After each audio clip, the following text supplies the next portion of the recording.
No programa de hoje eu vou conversar com o presidente da Associação dos Magistrados Brasileiros, AMB, Dr. Jaime de Oliveira, que vai falar, dentre outros assuntos, sobre abuso de autoridade e também sobre questões que envolvem orçamentos, que envolvem também debates como a extinção da Justiça do Trabalho, a fusão entre a Justiça do Trabalho e a Justiça Federal, entre outros assuntos.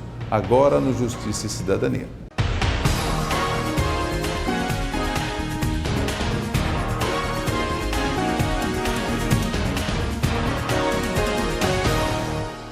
Eu recebo no programa de hoje o presidente da Associação dos Magistrados Brasileiros, Jaime de Oliveira, que está passando por Rondônia e, logicamente, que a gente aproveitou a agenda dele para bater um papo aqui. Doutor Jaime, seja bem-vindo aqui ao Justiça e Cidadania. Uma honra muito grande para nós. É bom tê-lo também em Rondônia, né? Sim. Essas questões aqui, Rondônia, Acre, na região norte, é importante estar aqui, o presidente da associação.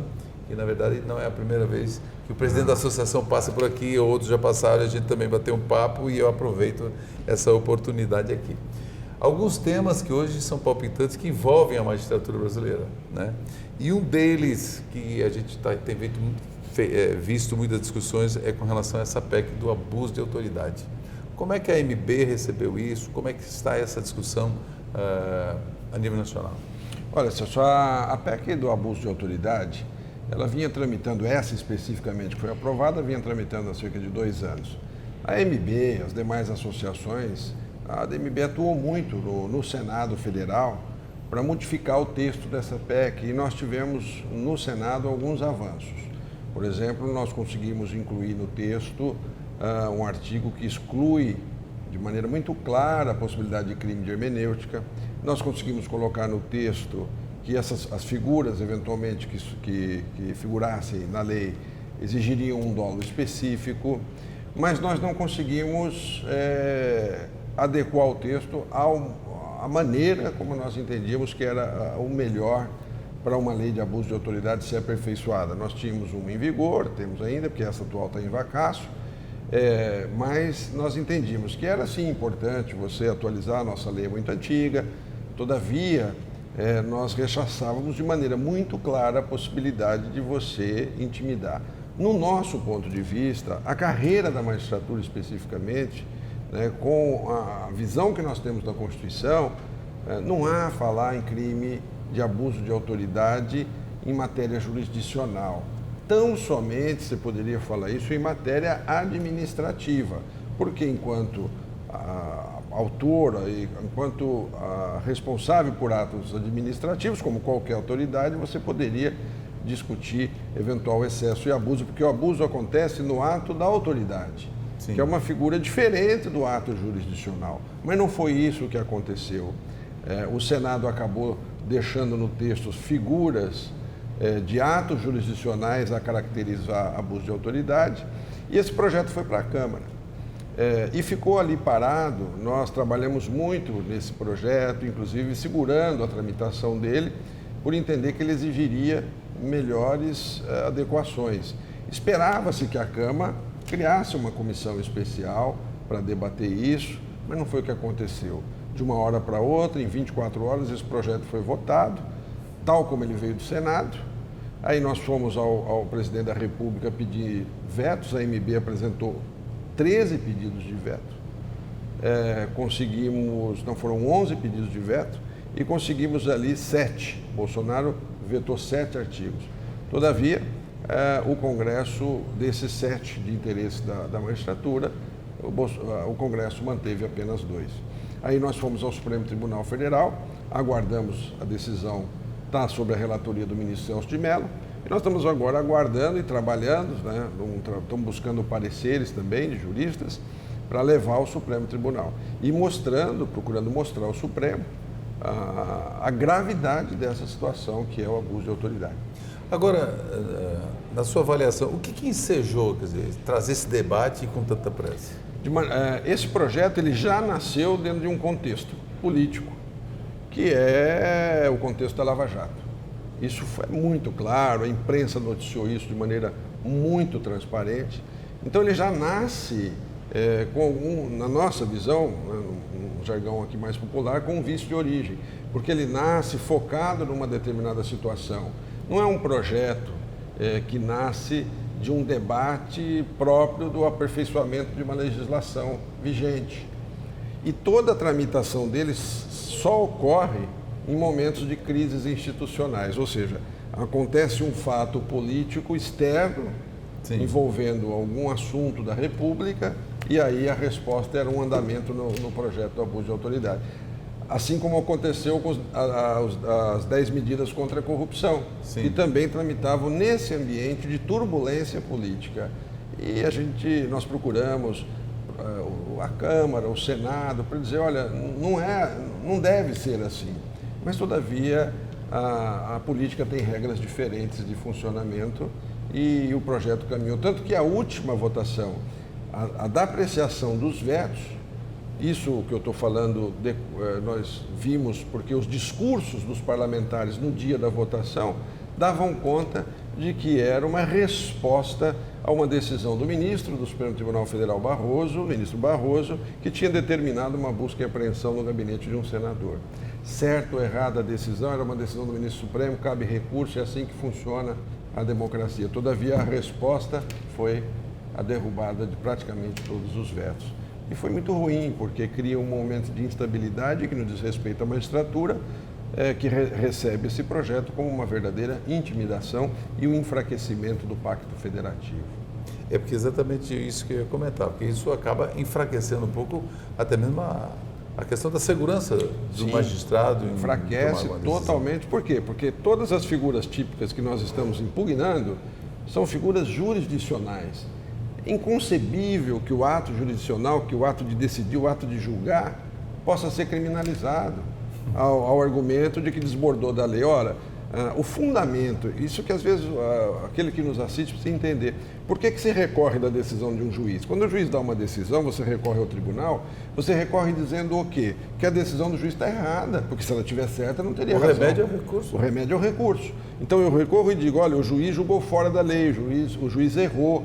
Então eu tenho que recorrer ao tribunal e peço ao tribunal, corrija a decisão, aplique a lei corretamente. Então esse é o fundamento. Aí, se porque julgou fora da lei, você tem que recorrer. Nunca criminalizar essa conduta. Isso ofende aquilo que é a essência do Poder Judiciário, que é o ato de julgar. É verdade. Nós vamos para um breve intervalo. Eu estou conversando aqui com o presidente da Associação dos Magistrados Brasileiros, a AMB, o juiz Jaime de Oliveira. A gente volta em instantes.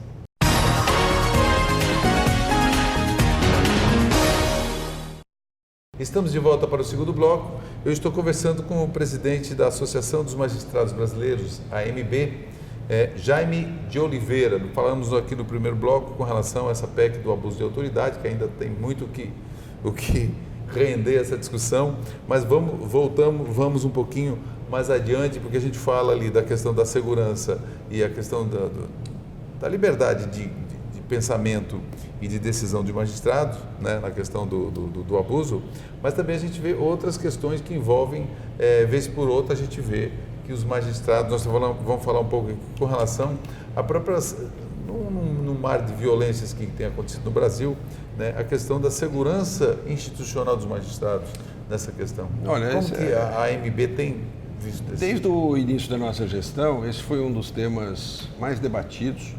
Nós temos levado esse tema ao Conselho Nacional de Justiça, aos tribunais, temos uma comissão na AMB que trabalha especificamente sobre isso. A AMB produziu um manual de segurança com orientações para magistrados e familiares, mas o que nós percebemos em matéria de segurança, e aí eu falo da segurança pessoal e falo também da segurança dos prédios públicos. O que nós assistimos de tempos em tempos são prédios sendo queimados, nós tivemos vários, em Goiás, tivemos na Paraíba, botam fogo nos prédios, destroem os prédios públicos e processos, muitas vezes. E por outro lado, nós temos cerca de 100 magistrados hoje, segundo dados do Conselho Nacional de Justiça, que vivem sob escolta, com risco. O que nós temos dito sempre, a magistratura é uma carreira de risco.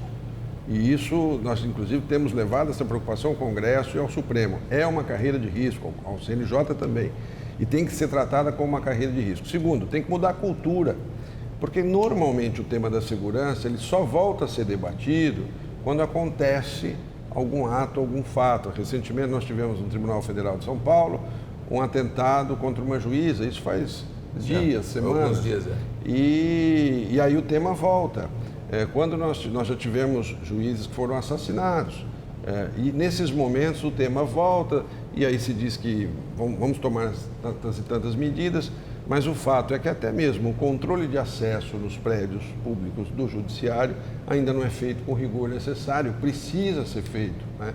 E outras medidas de segurança. E para isso, nosso ponto de vista é de que tem que haver uma política nacional de segurança envolvendo todos os segmentos, a magistratura do trabalho, a magistratura estadual, a magistratura federal, a magistratura militar e a eleitoral. Tem que ser um projeto de poder, de segurança para essa instituição chamada Poder Judiciário. E agora falando sobre em questões, discute-se pelo viés da questão orçamentária, enfim, mas hoje tem outro debate também, além do abuso de autoridade, que é a questão da extinção da Justiça do Trabalho, ou até mesmo fusão com a Justiça Federal, essa discussão. Como que o senhor vê essa questão? Quer dizer, tem vários viés desse debate, né, com relação ao orçamento, a otimizar custos, enfim. O senhor acredita que isso, sob o ponto de vista do jurisdicionado, isso vai ter algum tipo de reflexo? Como que o senhor vê esse debate? Esse debate ele tem surgido de tempos em tempos, nos últimos 2 anos, de meses em meses, alguns meses, o assunto volta à tona. Recentemente, uma nova proposta de emenda à Constituição apresentada. Quem propõe a extinção da Justiça do Trabalho, se não for movido por qualquer outra preocupação que a gente desconheça, o que nós podemos afirmar é que desconhece a história da Justiça do Trabalho no Brasil, o que ela representou para o progresso dessa nação, o que ela representa até hoje em matéria de preservação de direitos mínimos dos trabalhadores. Então nós temos uma história que vem, principalmente ali de Getúlio Vargas para cá, quando se cria uma cultura e o Brasil então avance e sobe um patamar, vamos dizer, na categoria de padrões éticos, de padrões morais, de estrutura de Estado. O Brasil dá um salto ali de qualidade com isso. Mas hoje nós vivemos momentos em que tudo se procura abalar, tudo se procura contradizer. E nessa política que nós vivemos extremamente liberal e que se procura flexibilizar todas as regras do setor econômico, eu vejo com muita preocupação essa proposta, porque ela efetivamente não traz nada de bom, né, para a sociedade. É lógico que quando digo isso também em relação à Justiça do Trabalho, federal, estadual e eleitoral, no sentido de que nós estamos num progresso contínuo. É lógico que nós temos que melhorar, o Poder Judiciário tem que se aperfeiçoar enquanto estrutura orçamentária, tem que se aperfeiçoar enquanto estrutura de gestão. Nós temos muito ainda a avançar. Sim. Mas avançar no sentido de aperfeiçoar as instituições e não extinguir aquilo que talvez a Justiça, e hoje os dados do CNJ revelam, a Justiça do Trabalho 100% informatizada, das mais ágeis que nós temos, ou seja, extremamente importante para o trabalhador, e aí nesse momento procura-se reduzir, ou extinguir, ou fundir, as expressões são variadas, mas o que se quer é a mesma coisa, é modificar esse sistema de garantia e proteção que o Estado brasileiro criou com muita felicidade no passado. Eu vou deixar uma pergunta para o próximo bloco, para o presidente Jaime, que a quem interessa o enfraquecimento da Justiça e do Poder Judiciário e também a extinção da Justiça do Trabalho. Ele vai responder no próximo bloco. Nós vamos para mais um intervalo. Eu estou conversando com o presidente da AMB, Jaime de Oliveira. A gente volta em instantes.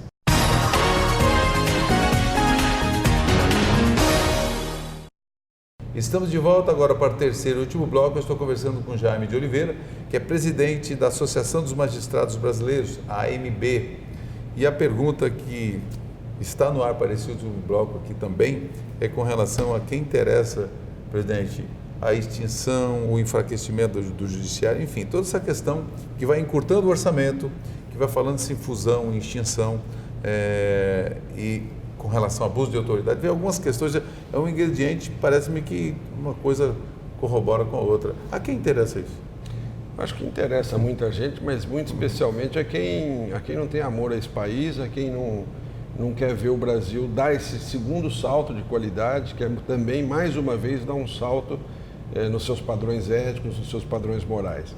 A Constituição, até 88, nós tínhamos uma média de distribuição de processos no Brasil em torno de 300 mil, 400 mil processos por ano. Hoje nós estamos falando de 20 milhões de processos distribuídos por ano, cerca de 80 milhões de processos em tramitação no sistema de justiça, todas as esferas. Então é lógico que de 88 para cá, a Constituição deu uma cara nova ao Poder Judiciário. O Poder Judiciário recebe essa demanda. Quando a gente fala de 20 milhões de novos processos, isso é muita coisa, muita coisa. É como se 10% da população brasileira tivesse cada um processo, então, incluindo crianças, enfim. Pois é uma loucura. E o Judiciário, como hoje tudo deságua no Judiciário, porque o modelo que foi construído leva a que todas as soluções possam passar pelo sistema de justiça, é lógico que o sistema de justiça passou a incomodar. E nós sabemos, desde o mensalão, da Lava Jato, o grande papel que o Judiciário desempenhou, com erros, com desacertos, com dificuldades, porque não há sistema perfeito, mas indiscutivelmente, o que o Judiciário fez nos últimos anos foi algo extraordinário na garantia da democracia, dos direitos humanos, da defesa dos valores mais caros à nossa Constituição. Então isso gera reação, Os jornais dos últimos dias têm mostrado que há um movimento, inclusive dentro do Congresso, de parte, é importante a gente não generalizar, porque não são todos os deputados, não são todos os senadores, mas há um movimento de segmentos do Congresso cujo foco é o Poder Judiciário. Então começaram a surgir inúmeras PECs, inúmeros projetos de emenda à Constituição, inúmeros projetos de lei que querem, de alguma maneira, reduzir o papel do Judiciário, que é o papel do garantidor da democracia, que é o papel fundamental desse Estado que nós temos, dessa República.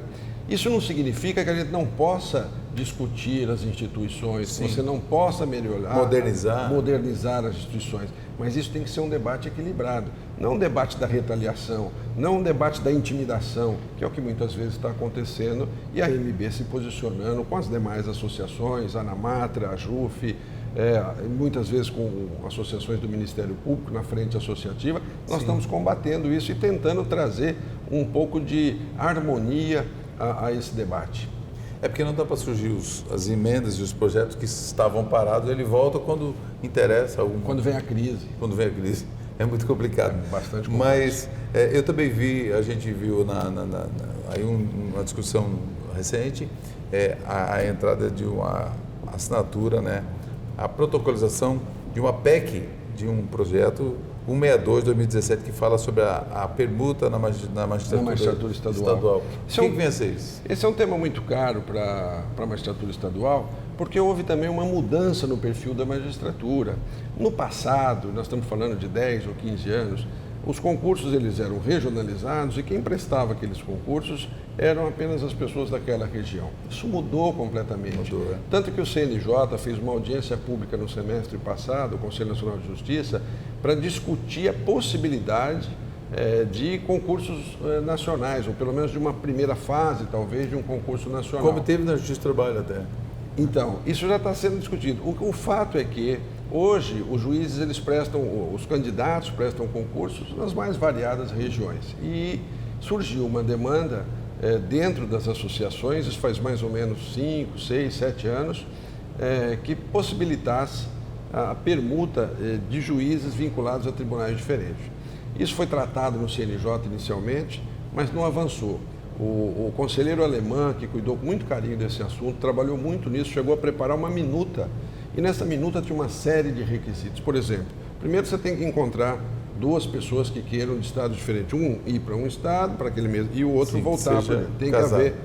Depois você tem que ter a concordância dos dois tribunais. Não pode ter processo administrativo, eles têm que estar no mesmo nível na carreira. E quando eles permutarem, eles vão para o último lugar da carreira, daquela entrância, justamente para não prejudicar os demais. Sim. Então, é todo um sistema de regras que não gera problemas, não gera dificuldades. Mas isso encontrou resistência. A MB chegou a contratar um parecer de um jurista, o professor André Ramos Tavares, mostrando que era possível fazer isso, independentemente de alteração na Constituição. Todavia, o tema não avançou, o CNJ não enfrentou o tema até agora. O Conselho Nacional do Ministério Público enfrentou, aprovou para os promotores de justiça. Todavia, uma ação do ex-procurador no Supremo obteve uma liminar e suspendeu essa permuta entre os membros do Ministério Público. Então, nós optamos pelo caminho de construir um projeto de emenda à Constituição. A MB tem uma comissão de permuta muito atuante, colegas valorosos que são preocupados com o tema, construíram essa redação, levamos para a deputada Margarete, que gostou da ideia, aí trabalhamos cerca de 230 assinaturas e esses dias fizemos o protocolo lá na Câmara, na presença da deputada autora e também do deputado Fábio Tradi, que é líder da bancada da Frente Parlamentar da Advocacia. E agora nós vamos trabalhar a tramitação disso. É uma demanda que não prejudica ninguém e favorece aqueles que querem voltar a trabalhar nos seus estados de origem, onde estão os familiares e a vida pessoal deles. Hoje há juízes casados com juízes em estados diferentes. Quer dizer, isso vai trazer muito, e nós temos certeza que ocorrendo a permuta aumenta a produtividade, aumenta a efetividade da justiça, vai ser muito bom. A qualidade de vida, né? E a qualidade de vida. Que é importante. Agora, presidente, nesse mês de outubro está acontecendo já as eleições a sua sucessão? Sim, estou terminando a minha gestão agora, dia 11 de dezembro, eu transmito o cargo, nós estamos com 3 chapas disputando, são colegas valorosos, cada um com as suas propostas, o mandato da MB de 3 anos. Nós estamos fechando esse ciclo, né? Eu presidi a Associação Paulista dos Magistrados por 3 anos também. Na verdade, seriam 4, porque eu fui eleito lá, o mandato era de 2. Eu fui eleito para 2, depois reeleito para mais 2, mas no meio do segundo mandato eu fui disputar a eleição da MB, era um candidato de oposição, vencemos a eleição. Então, cumpri 3 anos na APAMARS e estou cumprindo aqui os meus 3 anos, encerrando isso. E aproveito, então, inclusive, para agradecer à magistratura brasileira pelo carinho. Eu sempre fui muito bem recebido, muito especialmente aqui nesse estado, onde eu estive várias vezes, na Associação dos Juízes Estaduais, sob a presidência do colega Alexandre, na Associação dos Juízes do Trabalho aqui da Matra, sob a presidência do colega Antônio. Visitei o tribunal, tive em 2 reuniões, 2 assembleias da associação, sempre com muito carinho e podendo trazer e discutir com a magistratura local os conflitos nacionais. Eu sou muito grato pela oportunidade que me deram. E para finalizar, quer dizer, os principais pontos dessa sua gestão de 3 anos, que encerra em dezembro, assim, que o senhor queira destacar? Olha, alguns principais pontos. Alguns nós já tratamos. Segurança foi um ponto fundamental. Os embates no Congresso Nacional com reforma da Previdência, a recomposição salarial e uma luta que nós iniciamos, que é fundamental, que é a busca da unificação da carreira da magistratura. Essa discussão nós colocamos muito claramente no Conselho e estamos avançando, porque hoje, se ainda existe alguma divisão interna na magistratura, ela se dá pela dificuldade ou pela ausência de uma unificação na carreira, unificação que envolve especialmente a questão da remuneração. Isso é muito importante, nós temos que construir essa unidade e de maneira que ela seja boa para todos. Esse é o grande esforço, mas o que mais eu destacaria foi a construção da união dessa carreira, a unidade. Hoje nós temos, na MB, ela tem 26 estaduais, mais o Distrito Federal, as AMATRAs e também as justiças militares. Nós chegamos num momento em que a magistratura estava extremamente dividida e estamos saindo num momento em que a magistratura está extremamente unida dentro da MB, pelo menos eu falo por esse grupo que atua lá, muito forte, muito unido e muito trabalhador.